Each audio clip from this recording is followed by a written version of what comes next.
बहुत स्वागत व्यूअर्स आप सभी का। आप देख रहे हैं नए साल का पहला एपिसोड कहानी कुर्सी का।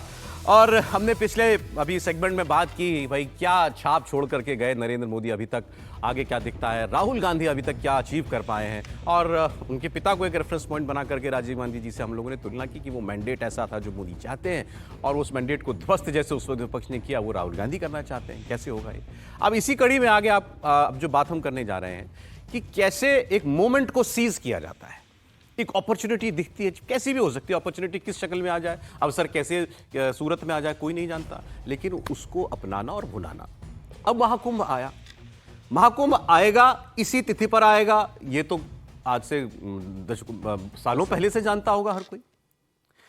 योगी आदित्यनाथ और नरेंद्र मोदी मिलकर इस महाकुंभ को जो प्रयागराज में होने वाला है, 140 साल के बाद ऐसा अवसर जो आ रहा है, किस स्तर पर ले जा रहे हैं, कैसे इसको ओन किया है, कैसे इसको जनता को समर्पित किया है, और कैसे इसको पूरी दुनिया में एक अनूठी घटना के तौर पर वो बनाने वाले हैं और दिखाने वाले हैं, इस पर हम लोग आज बात करते हैं। और इस पर आपको विपक्ष के रवैये पर भी क्या रवैया, उस पर भी हम लोग आज चर्चा करेंगे। पहले कुछ छोटी छोटी बातें इस शुरू होने वाले महाकुंभ पर, क्योंकि अब ज़्यादा दिन नहीं रह गए। 13 जनवरी को महाकुंभ की शुरुआत होगी, 45 दिन तक चलेगा, 26 फरवरी को इसका समापन है, और इसमें लगभग 45 करोड़ लोग पहुंचेंगे इन 45 दिनों में। 45 करोड़ लोग 45 दिनों में, कल आपने बताया लगभग 1 करोड़ एवरेज पर डे। अब इसका जरा रेफरेंस समझिए आप, एक कंपैरिजन की तुलना से। 29 जनवरी को प्रयागराज की जो आबादी होगी वो 41 देशों की कुल आबादी से, उस दिन की जो प्रयागराज की आबादी होगी, देश के 41 देशों की आबादी को आप जोड़ दीजिए तो उस एक शहर की होगी। जितने दुनिया के 8 छोटे देशों की आबादी है उसको जोड़ लें, उससे ज्यादा जवानों की तैनाती रहेगी। 8 छोटे देशों की कुल आबादी से ज्यादा तो वहां पर सुरक्षाकर्मी रहेंगे। ऐसे ही जितनी दुनिया के 12 छोटे देशों की कुल आबादी हो, उससे ज्यादा कल्पवासी वहां जाकर जप तप करेंगे। जितनी 41 छोटे देशों की कुल आबादी है, उससे ज्यादा मौनी अमावस्या पर संगम में स्नान करेंगे। और गूगल मैप को अपनी पॉलिसी बदलनी पड़ी है, ये भी आप सोचिएगा। पहली बार एक अस्थायी शहर को नेविगेशन से जोड़ दिया। एक टेम्परेरी शहर है जो महाकुंभ बसाया गया है, जिसको नया जिले का दर्जा भी दिया गया है। ये नहीं है कुछ, मतलब हमारे कोई नक्शे पर तो है नहीं, गूगल को अपने नेविगेशन के लिए इसको जगह देनी पड़ी है। तो ये कुछ बातें। एआई का तकनीक इस बार हो रहा है। एआई के लिए एक सहायक चैट बॉक्स जो है एआई के जरिए जो है वो बनाया गया है, जो 11 भाषाओं में लोगों को जानकारी देगा, क्योंकि पूरे भारत से लोग आएंगे, बल्कि दुनिया भर से लोग इसके अंदर आएंगे।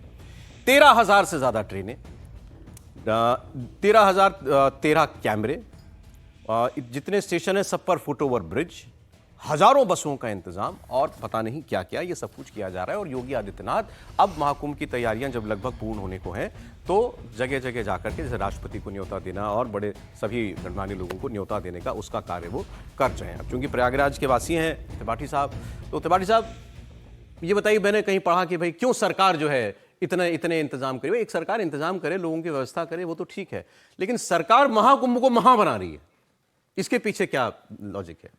नहीं, पहली बात तो ये सौरभ जी कि सिर्फ योगी मोदी सरकार नहीं, किसी सरकार की हैसियत नहीं है कि वो कुंभ या महाकुंभ को बना सके। इतनी हैसियत न योगी आदित्यनाथ में है, न नरेंद्र मोदी में है। ये हजारों वर्षों की हमारी सभ्यता संस्कृति का एक बड़ा जुटान है, जिसको हम माघ मेला और कुंभ मेला के नाम से जानते हैं। और उसको एक स्वरूप के तौर पर, सरकारी व्यवस्था के तौर पर आप जिस तरह से देखना चाहें वो करें। लेकिन कौन सा काम आप ऐसे कर सकते हैं जो बड़ा बढ़िया से हो? लोग कहते हैं कि उसकी बेटी की शादी थी तो उसने सब झोंक दिया। लगता है ना, हमारी बेटी की शादी है। कहते हैं उनके पिताजी थे, 100 वर्ष की आयु में गए तो पूरे इलाके में देसी घी में बनवाया, और क्या बढ़िया एकदम गाजे बाजे के साथ पिता की शव यात्रा निकली। ये जीवन के 2 सबसे महत्वपूर्ण अवसर होते हैं कि आप जन्म लेते हैं, बेटी का एक कन्यादान करते हैं, और मृत्यु हो तो अपने बड़े बूढ़ों को उसी तरह से याद करते हैं। लेकिन ये सब क्यों है? संस्कार की वजह से, हिंदू संस्कार की वजह से। जो हिंदू संस्कार को मानेगा ना, वही नहीं इस तरह से कर पाएगा। जो हिंदू संस्कारों को रस्म मानता हो, आप बार बार ही कह रहे हैं कि योगी मोदी ने कर लिया, बड़ा कर लिया, क्यों कर दिया? और जिन लोगों को यह गलतफहमी है, कोई भैया कुंभ में योगी मोदी के भरोसे नहीं जा रहा है।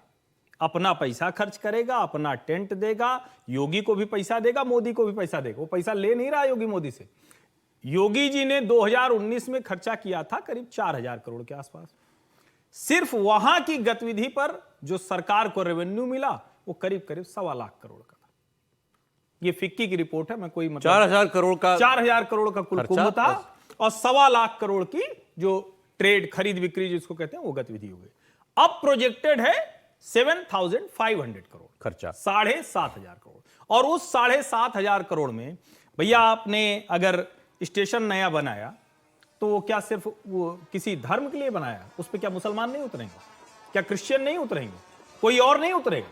फिर आप आइए, अगर आप सड़क बना रहे हैं तो ऐसी सड़कें बन रही हैं जो 12 महीने चलेंगी। जो चकर्ड प्लेट वो तो आप वहां जो बनाते हैं वो सब अस्थायी इंतजाम होते हैं। हां, लेकिन योगी आदित्यनाथ की सरकार में ढेर सारे ऐसे इंतजाम हो रहे हैं जो माघ हो या कुंभ हो, किसी भी वक्त जो हिंदू स्नानार्थी हैं, तीर्थयात्री हैं, दर्शनाभिलाषी हैं, गंगे तो दर्शनाथ मुक्ति वाले जो वहां पहुंच जाते हैं, उन लोगों को भी सुविधा देगा। तो पैसा हिंदू दे रहा है योगी मोदी को, योगी मोदी पैसा नहीं दे रहे। ये पहले तो कंफ्यूजन दूर नहीं, वो ठीक है, लेकिन क्या इसके आगे इस इवेंट को अपने लिए बिल्कुल मेगा इवेंट बना रही है इसके सरकार। आगे, हाँ, जब आप कन्विक्शन से करते हैं तो प्रतिष्ठा किसकी बनती है? अरे भाई क्या शानदार कार्यक्रम किया, यहां गए थे तो किसकी प्रतिष्ठा बनती है? प्रतिष्ठा बनती है जो करता है। तो करता यहां कौन है? नरेंद्र मोदी और योगी आदित्यनाथ। तो कर्ता के तौर पर उनकी प्रतिष्ठा बनेगी। क्या इस तरह से कोई और मुख्यमंत्री इतने ज्यादा निष्ठा के साथ पहुंचा हो? और अभी कल भी योगी आदित्यनाथ प्रयागराज में थे, लगातार लगभग हर दूसरे हफ्ते वो चले आ रहे हैं प्रयागराज।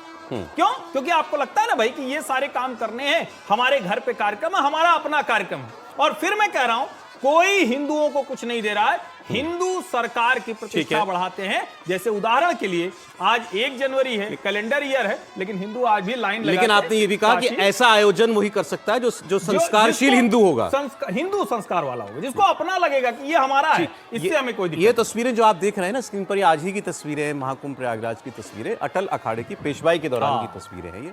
तो ये मैं आपको बताता चलूंगी। समीर जी, है कुछ इस आलोचना में दम कि क्यों सरकार इतना खर्चा कर रही है? क्यों सरकार एक हिंदू पर्व को जैसे वो सरकारी पर्व हो गया वैसे मना रही है? देखिए, योगी आदित्यनाथ 2017 से जब से उत्तर प्रदेश की जिम्मेदारी संभाली है, योगी आदित्यनाथ ने जो भी काम किए बहुत बेहतर और बहुत अच्छे से ही किए। कुंभ की अगर हम बात कर रहे हैं कि अब कुंभ में योगी आदित्यनाथ की सरकार इतना पैसा पानी की तरफ बहा रही है, या योगी आदित्यनाथ खुद इतना बढ़ चढ़कर हिस्सा ले रहे हैं और हर एक गतिविधि को वो खुद देख रहे हैं, प्रधानमंत्री मोदी से सलाह ले रहे हैं, प्रधानमंत्री मोदी अभी वहाँ पर उद्घाटन करने गए थे, तो क्यों ना करेंगे? 12 साल में आने वाला कुंभ जब आ रहा है वहाँ पर, और जो पता है कि 45 करोड़ लोग आएंगे हिंदुस्तान के अंदर, हिंदुस्तान से, सिर्फ हिंदुस्तान से नहीं पूरे दुनिया से लोग आ रहे हैं, अमेरिका से, यूरोप से लोगों ने पहले जो लोग वहाँ टिकट बुक करा लिए कि हम लखनऊ उतरेंगे, हम प्रयागराज उतरेंगे, हम दिल्ली उतरेंगे और यहाँ से हमें कुंभ में जाना है। जब पूरे हिंदुस्तान के लोग वहाँ पहुँच रहे हैं, पूरे दुनिया के लोग पहुँच रहे हैं, और जब हिंदू संस्कृति का इतना बड़ा एक आयोजन हो रहा है, तो क्यों योगी आदित्यनाथ उसे बढ़ चढ़ कर न बनाए? योगी आदित्यनाथ तो खुद ही उसी से आते हैं, भगवाधारी है, हिंदुत्व के यहाँ सबसे बड़े ब्रांड एम्बेसडर है। तो योगी आदित्यनाथ तो बताएंगे ना कि जब मेरे मुख्यमंत्री रहते जब आयोजन हुआ था तो दुनिया का ये सबसे बड़ा आयोजन हुआ और सबसे अनूठा आयोजन हुआ था।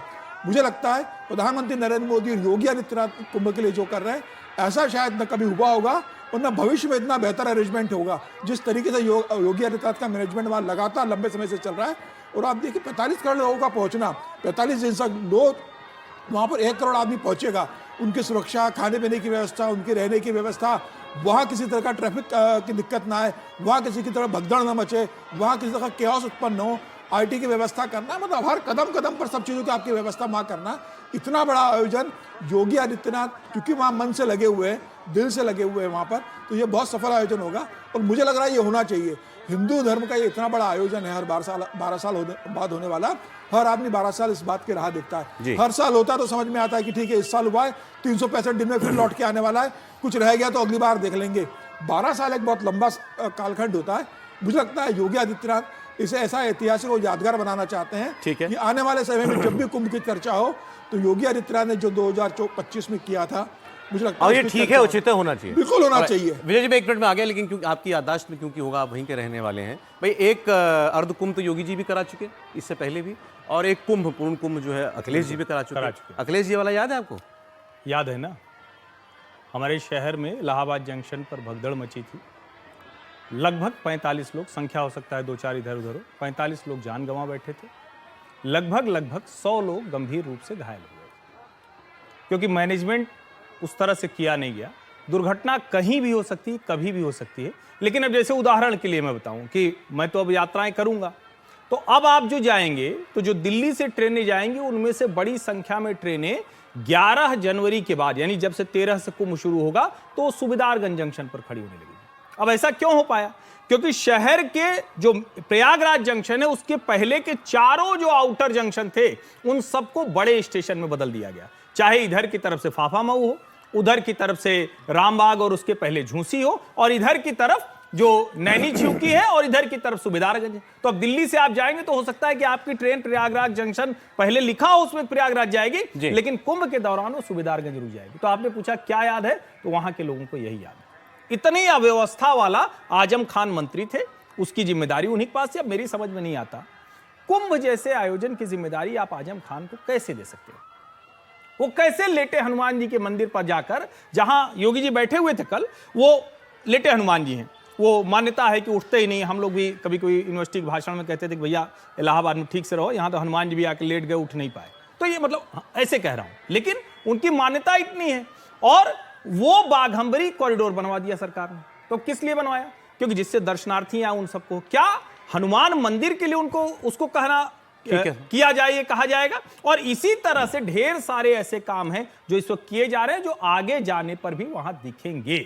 और मैं कह रहा हूं, याद तो वहां के लोगों को है ना भाई, धर्मवीर भारती का गुनाहों का देवता याद आता है, तो वही वाला फिर से होता हुआ। जैसे ये कह रहे थे कि भाई कोई हमारे आसपास भी कोई बड़ा बढ़िया आयोजन कोई हो जाए तो लोगों को याद रहता है, भाई देखो ऐसा किया था फलाने ने। अब ये कुंभ जो है 27 में वोट डालते वक्त लोगों को याद रहेगा क्या? और जो लोग इसके लिए तैयारियां कर रहे हैं, उनकी नजर कुछ है 2 साल बाद के ऊपर पे? अब तो कहा नहीं जा सकता, क्योंकि अभी 2024 में जनवरी की घटना उनको याद नहीं है, मई तक। तो अभी तो 2 साल बहुत दूर है। आप ऐसा सवाल करते हैं, मेरी तो वैसे ही याददाश्त कमज़ोर रहती है। लेकिन मुद्दा क्या है? योगी जी, ये योगी जी की प्रतिष्ठा का सवाल है, नरेंद्र मोदी की प्रतिष्ठा का सवाल है, या हिंदुस्तान की प्रतिष्ठा का सवाल है, या उत्तर प्रदेश की प्रतिष्ठा का सवाल है? इसको ऐसे देखिए, वो आलोचना जो कर रहे हैं उनको भी मैं गलत नहीं कहता कि धर्म को आप राजनीति से या सरकार के पैसे से जोड़ने, उनका ठीक है, उनका एक तरीका है सोचने का। लेकिन कोई भी बड़ा आयोजन हो, कोई भी बड़ा आयोजन हो, तो किसी सरकार की क्या जिम्मेदारी होती है? हम क्या उम्मीद करते हैं, आप बताइए मुझे। बेहतर से बेहतर व्यवस्था, बेहतर से बेहतर व्यवस्था हो, बेहतर से बेहतर सुरक्षा व्यवस्था हो, बेहतर से बेहतर वहां पहुंचने के तरीके हों। और हम अक्सर देखते हैं कि बहुत छोटी छोटी घटनाओं में भी कुछ ना कुछ दुर्घटना हो जाती है, क्योंकि कोई इंतजाम को उस तरह से असेस नहीं किया जाता। तो वो उस दृष्टि से देखें, और वो योगी संत परंपरा के हैं, तो इसलिए वो उसको ज़्यादा बेहतर तरीके से समझते हैं, ज़्यादा सम्मान के तरीके से देख रहे हैं। लेकिन वो एक डेवलपमेंट का भी हिस्सा है, दूसरा सरकार की जिम्मेदारी भी है। इसको जिम्मेदारी के तौर पर आप देखेंगे तो एक अलग तरीके का नज़रिया होगा। दूसरा, यदि फाइनेंशियली देखेंगे तो सरकार इससे कमाई रही है। तो कोई भी आप धंधा करते हैं, कोई भी काम करते हैं, यदि उसमें उससे ज़्यादा पैसा आ रहा हो तो फिर सरकारी खर्च की बात नहीं करेंगे ना। लेकिन फिर आपने भी कहा, भी खुद ही कहा कि उस आलोचना को भी आप बुरा गलत नहीं मानते। आलोचना को गलत नहीं मानता, क्योंकि ऐसा है ना कि बहुत सारे धर्म हैं, बहुत सारी चीज़ें होती हैं, किस तरह से आप देखते हैं। लेकिन उस आलोचना का एक हिस्सा, उसको इतना ये करना कि आप उनके पीछे डंडा लेकर पड़ जाएंगे, उसका मतलब नहीं है। अब आप देखिए, मैं बताता हूँ दूसरी घटना धर्म को लेकर ही। अजमेर है राजस्थान का शहर, वहाँ पर उर्स होता है, समझे, सालाना ख्वाजा मोइनुद्दीन चिश्ती की दरगाह पर। और वहाँ लाखों लोग आते हैं, दुनिया भर से भी लोग आते हैं, हिंदुस्तान से भी आते हैं। कोई भी सरकार हो वहाँ पर, वो उसकी व्यवस्था में बहुत अच्छे से लगती है। वो कांग्रेस की सरकार रही हो, वो बीजेपी की सरकार रही हो, मुख्यमंत्री वो रहे हो वसुंधरा जी रही हो, अशोक गहलोत रहे हो, हरदेव जोशी रहे हो, तो वो क्योंकि आपकी जिम्मेदारी भी बनती है। सरकार का एक काम है एडमिनिस्ट्रेशन देना। जब 1 करोड़ लोग, 50 लाख लोग रोजाना इलाहाबाद में जुट रहे हों, तो क्या ये जिम्मेदारी नहीं है? और हम कहाँ पर देखिए, छोटे मेले होते हैं शहरों में, कस्बों में, देश में, तो रोज चलते रहते हैं ना, मेले चलते हैं, ताजिया चलते हैं, गणेश उत्सव चलते हैं। तो वो सारी जिम्मेदारियां कौन देखता है? सरकार ही देख रही होती ना। और बाकी यदि वो गणेश उत्सव में आप कहें वो मंडप तो खुद लगाते हैं, तो यहाँ भी अखाड़ा अपने आप खुद ही लगा रहा है, जो लगा रहा है, जिसका है, जो आश्रम बना रहा है उसकी भी अपनी जिम्मेदारी है, कोई सरकार उसके लिए कुछ नहीं कर रही। तो वो दोनों को किसी के भी पीछे डंडा लेकर चलने की जरूरत नहीं है। और इस प्रतिष्ठा को मैं योगी और नरेंद्र मोदी की प्रतिष्ठा से ज़्यादा हिंदुस्तान की प्रतिष्ठा के तौर पर भी देखता हूँ, उत्तर प्रदेश की प्रतिष्ठा के तौर पर भी देखता हूँ। जो दुनिया भर के लोग आएंगे वो देखेंगे भाई उत्तर प्रदेश ने कैसा अच्छा काम किया। वो तो आपने कहा ना कि 2027 में मान लीजिए भूल गए तो फिर योगी जी की प्रतिष्ठा तो नहीं है ना। लेकिन और वो तो आपने बराबर कर दिया कि 24 जनवरी भी याद नहीं रहा लोगों को। 22 मतलब उतने से दिन भी नहीं रहते। लेकिन मुद्दा यह है कि सरकारों का ये जिम्मेदारी, और जैसे आप गूगल को कह रहे हैं तो गूगल नेविगेट क्यों कर रहा है, क्योंकि उसका भी धंधा उसमें लगा हुआ है। बिल्कुल सही। जब 45 करोड़ लोग आ रहे हैं तो सारा धंधा, जब नेविगेशन हो रहा है तो धंधा ही चल रहा है ना उनका। ठीक है। तो उसको भी ध्यान में रखने की जरूरत है। और हम तो ये कामना करते हैं कि अब जब शुरू होने वाला है, अब आज से नया साल शुरू हो गया, तो ये पूरा जो कुंभ का आयोजन है वो अच्छे से, शांति से, सफल तरीके से हो।